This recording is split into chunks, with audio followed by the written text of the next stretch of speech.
Welcome to your favourite day of the week, everyone, where it's time to talk about aliens. These little green spacemen have been appearing in science fiction movies since the beginning of the 20th century, and have been giving you the best anal stimulation since you and your partner decided to spice it up in the bedroom at one time. The most common depiction of these little green men is that they arrive down on their flying saucers, make some fantastic crop art that makes Van Gogh look like a salmon with no arms, and then abduct some cows or some humans for a bit of saucer fiddling.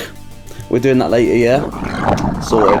Also providing some of the best nighttime light shows, too much for even the strongest epileptic people, human fascination with otherworldly beings has continued to grow throughout the years in the form of science fiction media, wild conspiracy theories, and continued sightings of unidentified objects in the sky. In a survey conducted in 2020 of 1,000 US citizens, 66% believe that extraterrestrial life exists on other planets, with 57% believing it to be intelligent. 45% of people then thought that UFOs exist and have visited Earth in the past, and they'd be right. How else did the Egyptians build the pyramids? So, with everyone knowing how these little green spacemen look, and how they arrive in their flying saucers to test out their brand spanking new anal probers 9000, how has the idea of visitors from other planets become one of humanity's biggest fascinations, and where did it all begin? Quack. Throughout history, the sky has been observed by humans with amazing lights and sights appearing, such as comets, atmospheric optical phenomenon, and of course, the 5 planets that can be seen by the naked eye. However, sometimes these lights defy any scientific explanation, so we blame it on aliens and call them UFOs. Google defines UFO as a mysterious object seen in the sky for which it is claimed no orthodox scientific explanation can be found, often supposed to be a vehicle carrying extraterrestrials. One early and particularly famous example of unexplained lights is Hailey's comet, which was first recorded by Chinese astronomers in the year 240 BC. Hailey's comet appears to Earth once every 75 years. However, historical reports were not aware that this was a repeating phenomenon. So they thought it was a supernatural or religious omen. Sightings of unknown flying objects appear to have been recorded sporadically since at least the Middle Ages, but flying saucers and UFOs also weren't popularised in the mainstream until the middle of the 20th century, so what they couldn't explain would have been treated as a religious event like Hailey's comet was. Despite popular beliefs, people 1,000 years ago didn't actually have access to the latest smartphones, so they couldn't record some shaky footage of what they saw and upload it onto a dodgy internet forum. Paper, reading and writing was also rather expensive, so it was something those rich people done.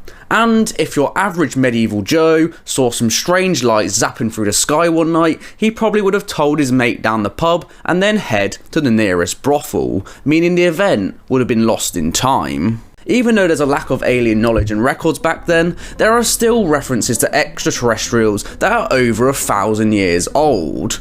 Our first mention appears in a 10th century piece of traditional Japanese literature called The Tale of the Bamboo Cutter. The tale is considered the oldest surviving Japanese monogatari, a fictional narrative that is similar to an epic novel. The Bamboo Cutter story depicts a princess named Kaguya Hime from the moon who is discovered in the stalk of a glowing bamboo plant as a baby. As she grows up, her beauty attracts suitors and later the Emperor of Japan. At the tale's end, Kaguya Hime reveals her celestial origins and returns to the moon with her real extraterrestrial family. What's most fascinating about this story is that in the original manuscript, apparently there's an illustration of a flying machine that resembles a modern day flying saucer. However, I couldn't actually find this image, but what I did find instead is this amazing video on YouTube which depicts the modern adaptation version of it.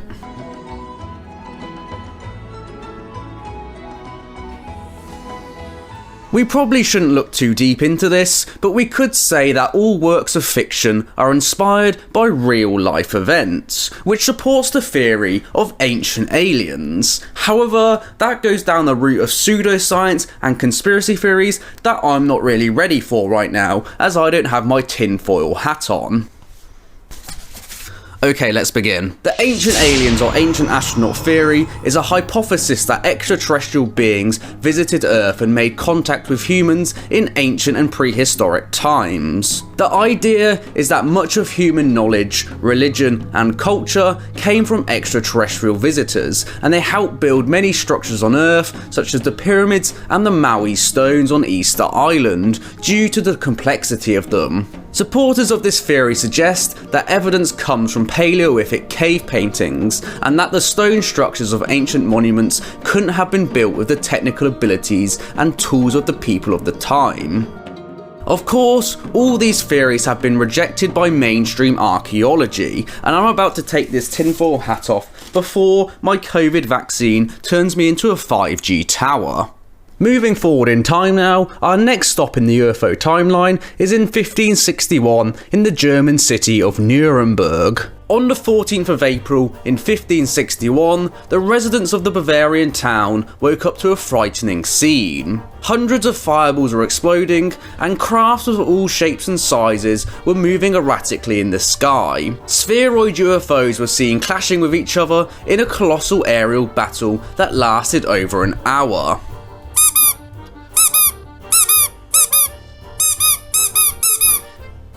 This strange account was recorded in an early form of a newspaper called a broadsheet, which was carved on wood by the artist Hans Wolf Glaser. The text of the article goes as follows. In the morning of April the 14th, 1561, at daybreak, between 4 and 5 AM, a dreadful apparition occurred on the sun, and then this was seen in Nuremberg, in the city, before the gates, and in the country by many men and women.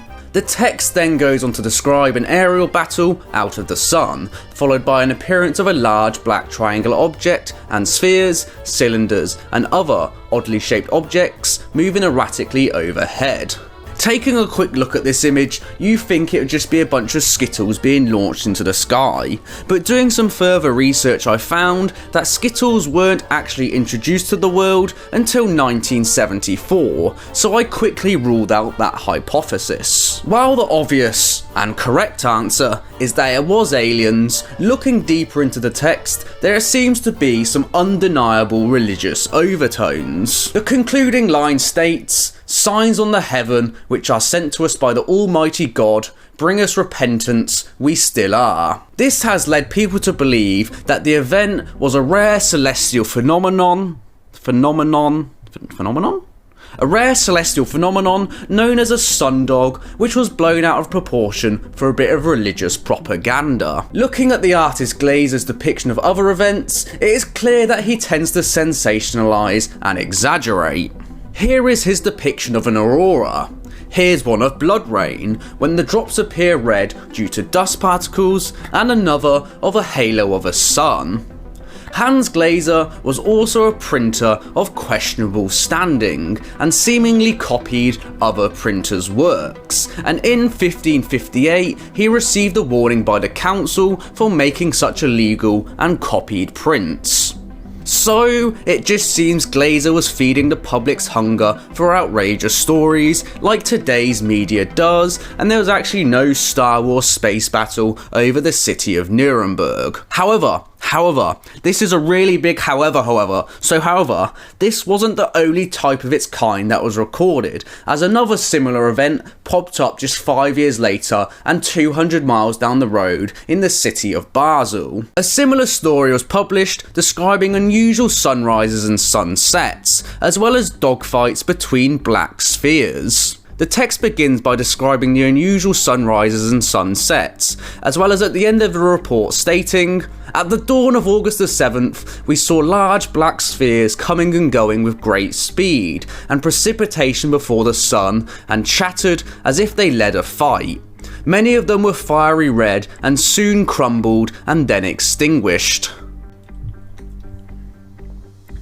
With the proximity of these two sightings, it seems that the aliens knew about the strategic importance of fighting over and securing Central Europe in order to launch an invasion on the rest of the world, something later Hitler would go on to try and utilise in World War II. Further proving the theory that Hitler is actually an alien. But despite the abnormality of these two sightings and our mind's instant desire to call something out which we don't understand as aliens, it seems we can put these two stories down to over-exaggeration and sensationalism, and people in the past lack of understanding about celestial phenomenon.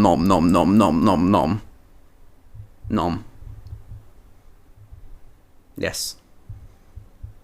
Tough word. So now I could sit here for the next 4 or 5 days and talk to you about every major UFO sighting that has happened in history and give you the official explanation for why it wasn't aliens. But there's not enough alcohol in the world for that for me to make it exciting for you. So instead, we'll just skip forward to the 20th century where today's modern era of UFO mania comes from. In 1903, the Wright brothers successfully launched the first sustained and controlled, heavier-than-air powered flight. The next decade saw aircraft technology continue to develop, seeing the first crossing of the Atlantic in 1919, and by World War II, aeroplanes had a major role in the battles of the war. In late 1944, pilots over Western Europe would often report seeing fast-moving, round glowing objects following their aircraft.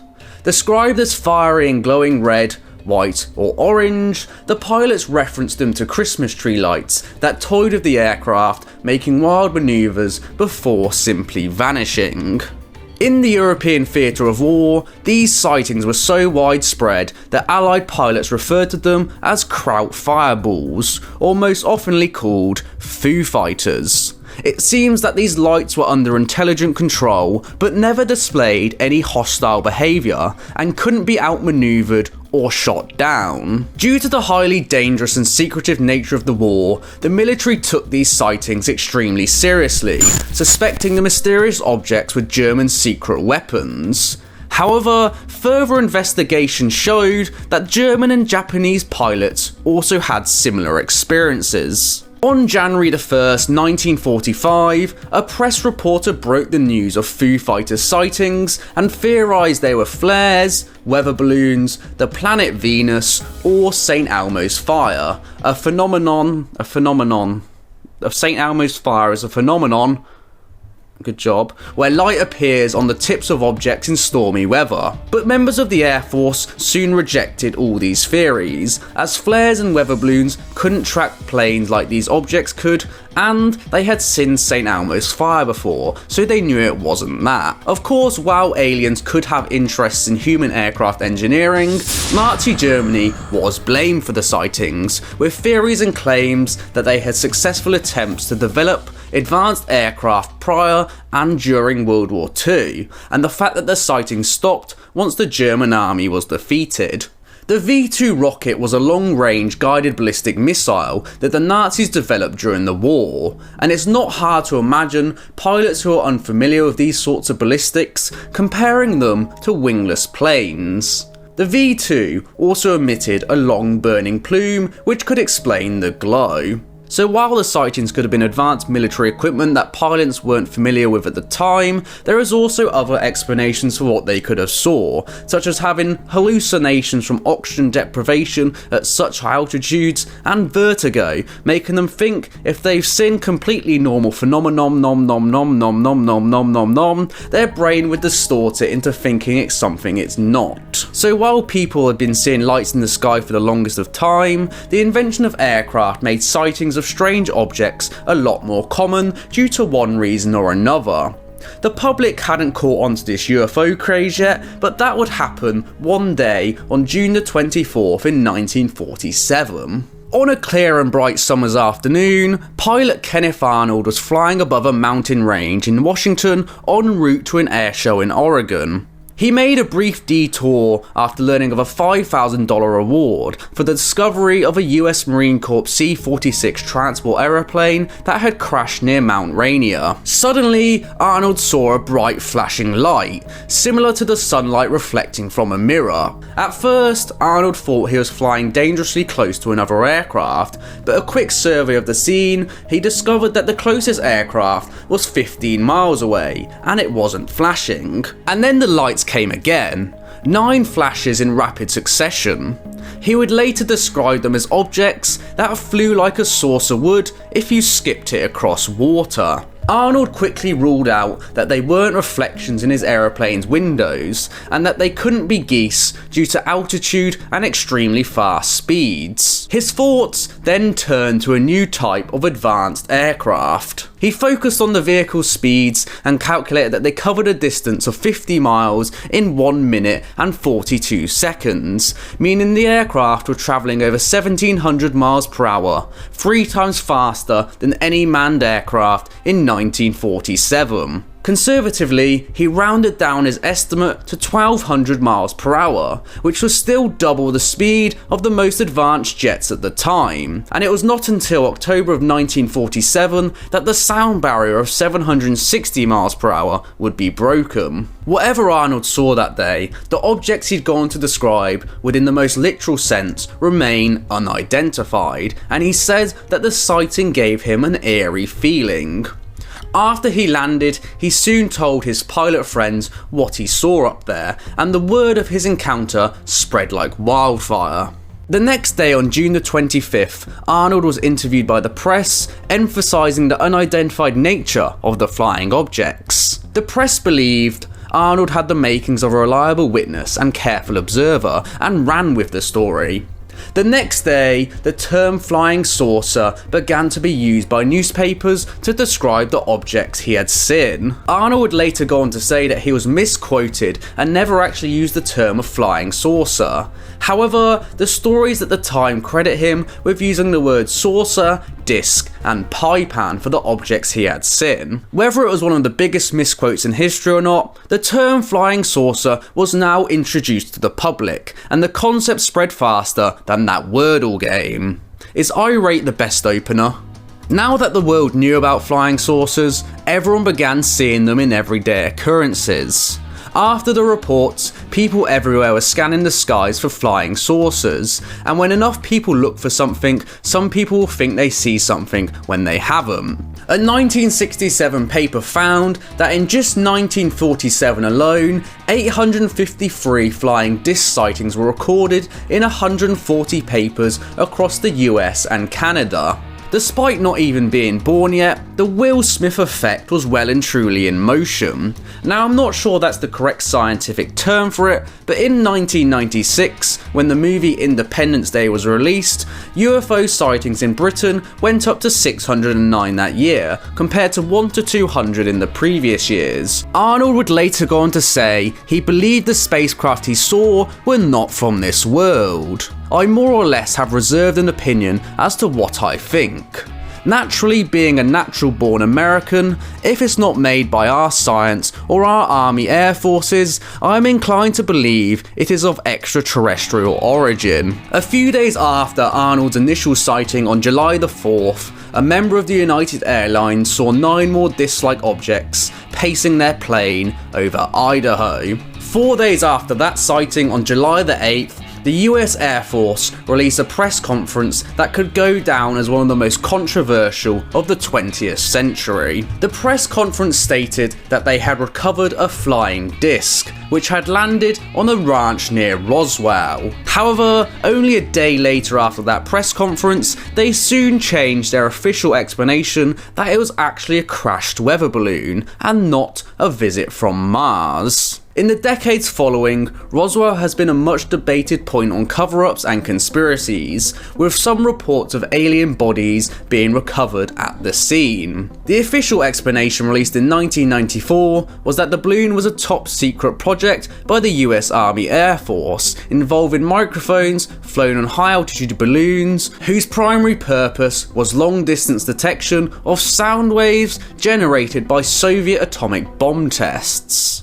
The Cold War saw anxieties in the general public rise as the prospect of nuclear annihilation to the Soviets rose. In 1952, UFO Mania was still prominently in public conversation.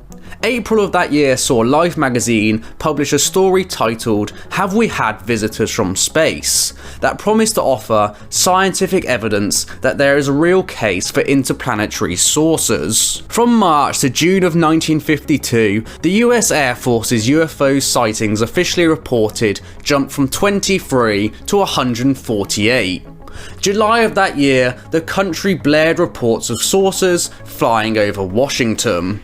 With the influx of unidentified objects being reported, the US now found there was a threat to national security.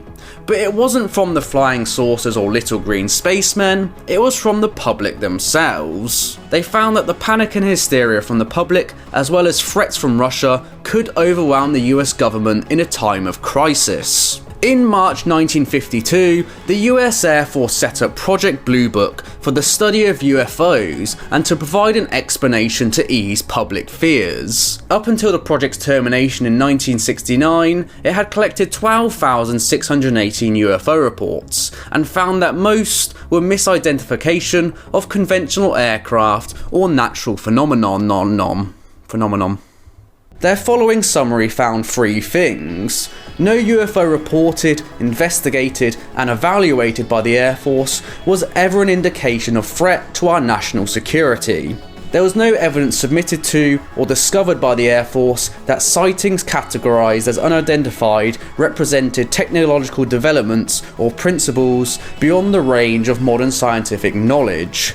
And there was no evidence indicating that sightings categorized as unidentified were extraterrestrial vehicles. So with UFOs being such a large topic, there are thousands and thousands of sightings which have an element of mystery to them which we could explore.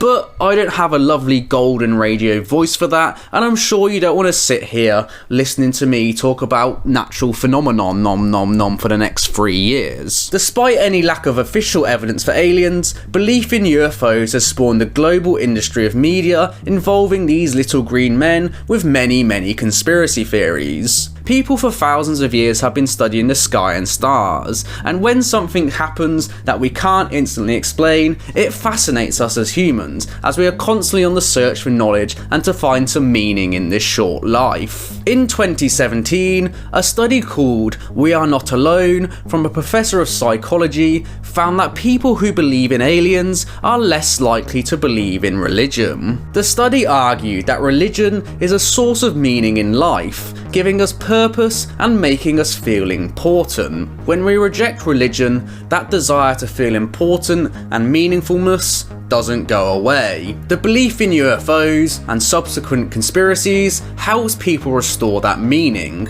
with these beliefs also helping with people's desire for escapism. There are many stories of UFO sightings that have an element of mystery to them that continue to fascinate humans today and feed into people's desire for meaning. The intense secrecy surrounding the secret Nevada base, known as Area 51, has made it a frequent subject of conspiracy theories and a central component of UFO folklore. In July 2019, more than 2 million people on Facebook responded to a joke proposal to storm Area 51. While it never got past the stage of a small meetup, I'm sure, due to our desire, we all want to know what's happening down there, despite any official government explanation that it's just a secret military base. So, even if UFOs don't exist, the thought of an advanced civilization watching over us that has the potential to destroy us at any minute does provide some small comforts in this strange life. I've been Jamie's Day, your favourite day of the week, and this was some UFO history. If you did like the video, please do like the video, and if you haven't yet, why not give that subscribe button a little tickle. I'm going to go and get probed by some aliens now, so I won't be able to sit down for the next 3 months. If you do want to see more of me, I stream on Twitch every week at twitch.tv/JamiesDay, and if you do subscribe, you can get your name on one of these ducks. Now everyone, get out of here before I run out of Pepsi, and thank you for watching. Peace.